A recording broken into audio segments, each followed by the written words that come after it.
హరే శ్రీనివాస. మీ నరసింహదాస్.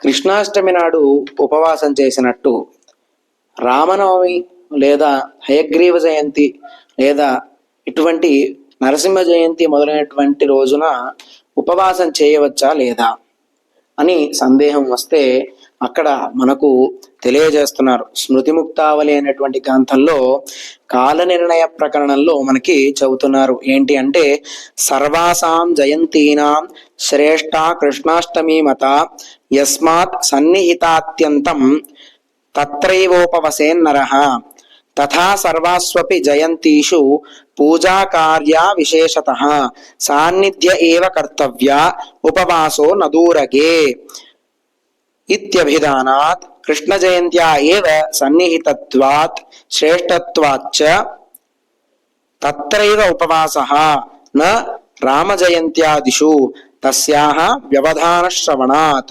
భారతే రాజసూయే చతుర్వింశతితమే త్రేతాయుగే రామావతార శ్రవణాత్, అష్టావింశతితమే ద్వాపరయుగే కృష్ణావతార శ్రవణాత్.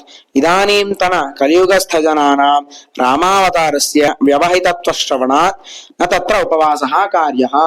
అంటే మొత్తానికి అభిప్రాయం ఏంటి అంటే, మనకు కృష్ణాష్టమి అనేది అత్యంత దగ్గరగా ఉన్నది కావున కాలానుగుణంగా ఏదైతే దగ్గరగా ఉన్న జయంతి అయి ఉన్నదో ఆ జయంతి నాడు మనం ఉపవాసం చేయాలి అని చెప్పి మనకు తెలియజేశారు. కావున కాలానుగుణంగా చూసుకున్న సందర్భంలో మనకు కృష్ణాష్టమి అంటే కృష్ణ జయంతి అనేది మనకు అత్యంత సన్నిహితంగా ఉన్నది.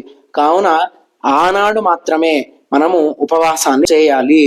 వేరే రోజున అంటే రామ జయంతి అంటే రామనవమి మొదలైనటువంటి రోజున మనము విశేషంగా పూజాదులను చేయాలి.